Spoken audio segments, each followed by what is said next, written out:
The Three Little Men in the Wood, a fairy tale by the Brothers Grimm, as narrated by Scott Leffler for Stop, Book, and Listen. There was once a man whose wife died, and a woman whose husband died. And the man had a daughter, and the woman also had a daughter. The girls were acquainted with each other and went out walking together. And afterwards they came to the woman in her house. Then said she to the man's daughter, "Listen, tell thy father that I would like to marry him, and then thou shalt wash thyself in milk every morning, and drink wine. But my own daughter shall wash herself in water and drink water." The girl went home and told her father what the woman had said. The man said, "What shall I do? Marriage is a joy and also a torment." At length, as he could come to no decision, he pulled off his boot and said, "Take this boot. It has a hole in the sole of it. Go with it up to the loft, hang it on the big nail, and then pour water into it. If it hold the water, then I will again take a wife, but if it run through, I will not." The girl did as she was ordered, but the water drew the hole together, and the boot became full to the top. She informed her father how it had turned out. Then he himself went up, and when he saw that she was right, he went to the widow and wooed her, and the wedding was celebrated. The next morning when the two girls got up, there stood before the man's daughter milk for her to wash in and wine for her to drink. But before the woman's daughter stood water to wash herself with and water for drinking. On the second morning stood water for washing and water for drinking before the man's daughter as well as before the woman's daughter. And on the third morning stood water for washing and water for drinking before the man's daughter, and milk for washing and wine for drinking before the woman's daughter. And so it continued. The woman became bitterly unkind to her stepdaughter, and day by day did her best to treat her still worse. She was envious too, because her stepdaughter was beautiful and lovable, and her own daughter was ugly and repulsive. Once in winter, when everything was frozen and hard as stone, and hill and vale lay covered with snow, the woman made a frock of paper, called her stepdaughter, and said, "Here, put on this dress and go out into the wood, and fetch me a little basketful of strawberries. I have a fancy for some." "Good heavens," said the girl, "no strawberries grow in winter. The ground is frozen, and besides, the snow has covered everything. And why am I to go in this paper frock? It's so cold outside that one's very breath freezes. The wind will blow through the frock, and the thorns will tear it off my body." "Wilt thou contradict me again?" said the stepmother. "See that thou goest, and do not show thy face again until thou hast a basket full of strawberries." Then she gave her a little piece of hard bread and said, "This will last thee the day," and thought, "Thou wilt die of cold and hunger outside, and will never be seen again by me." Then the maiden was obedient and put on the paper frock and went out with the basket. Far and wide there was nothing but snow, and not a green blade to be seen. When she got into the wood, she saw a small house out of which peeped three dwarfs. She wished them good day and knocked modestly at the door.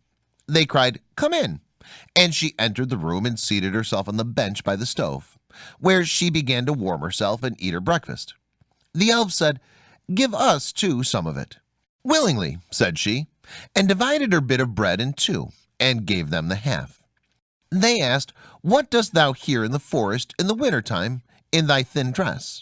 "Ah," she answered, "I am to look for a basket full of strawberries, and I am not to go home until I can take them with me." When she had eaten her bread, they gave her a broom and said, "Sweep away the snow at the back door with it." But when she was outside, the three little men said to each other, "What shall we give her, as she is good, and has shared her bread with us?" Then said the first, "My gift is that she shall every day grow more beautiful." The second said, "My gift is that gold pieces shall fall out of her mouth every time she speaks." The third said, "My gift is that a king shall come and take her to wife." The girl, however, did as the little men had bidden her, swept away the snow behind the little house with the broom, and what did she find but real ripe strawberries, which came up quite dark red out of the snow. In her joy she hastily gathered her basketful, thanked the little men, shook hands with each of them, and ran home to take her stepmother what she had longed for so much. When she went in and said good evening, a piece of gold at once fell out of her mouth. Thereupon she related what had happened to her in the wood, but with every word she spoke, gold pieces fell from her mouth, until very soon the whole room was covered with them. "Now look at her arrogance," cried the stepsister. to throw about gold in that way. But she was secretly envious of it, and wanted to go into the forest also to seek strawberries. The mother said, "No, my dear little daughter, it is too cold. Thou mightest die of cold." However, as her daughter let her have no peace, the mother at last yielded, made her a magnificent dress of fur, which she was obliged to put on, and gave her bread and butter and cake with her. The girl went into the forest and straight up to the little house. The three little elves peeped out again, but she did not greet them, and without looking round at them and without speaking to them, she went awkwardly into the room, seated herself by the stove, and began to eat her bread and butter and cake. "Give us some of it," cried the little men, but she replied, "There is not enough for myself, so how can I give it away to other people?" When she had done eating, they said, "There is a broom for thee. Sweep all clean for us outside by the back door." "Humph!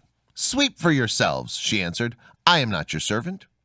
When she saw that they were not going to give her anything, she went out by the door.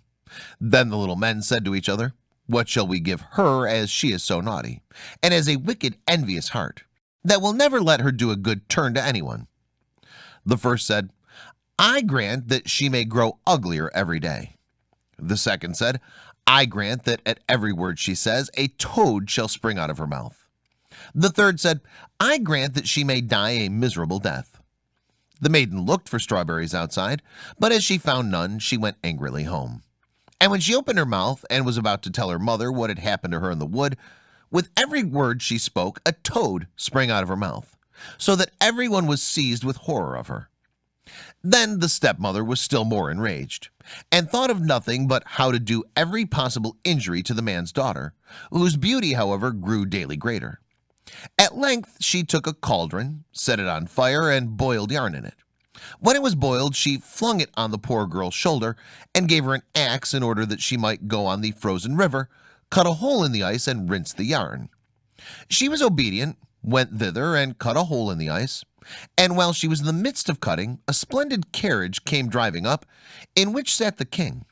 The carriage stopped, and the king asked, "My child, who art thou, and what art thou doing here?" "I am a poor girl, and I am rinsing yarn." Then the king felt compassion, and when he saw that she was so very beautiful, he said to her, "Wilt thou go away with me?" "Ah, yes, with all my heart," she answered, for she was glad to get away from the mother and sister.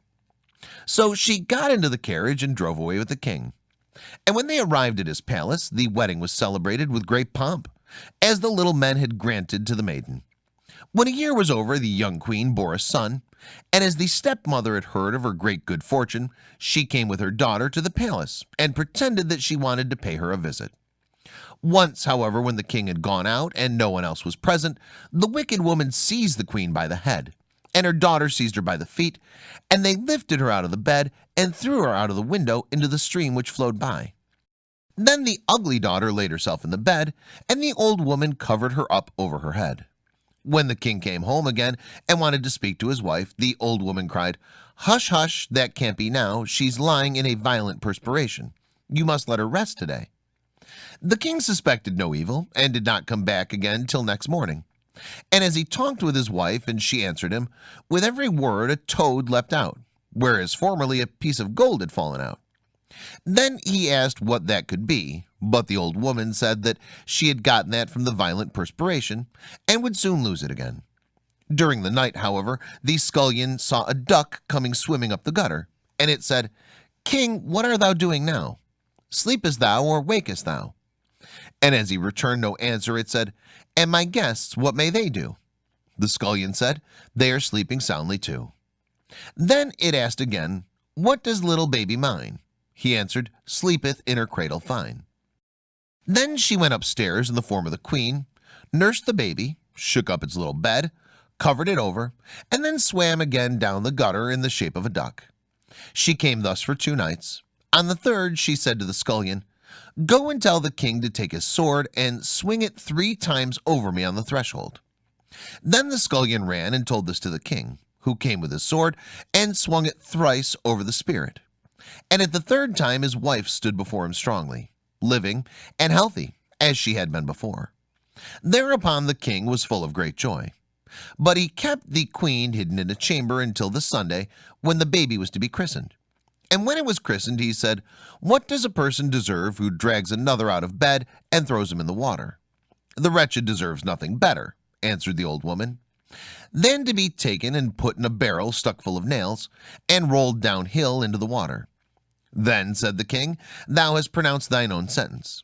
And he ordered such a barrel to be brought, and the old woman to be put into it with her daughter. And then the top was hammered on, and the barrel rolled down the hill until it went into the river.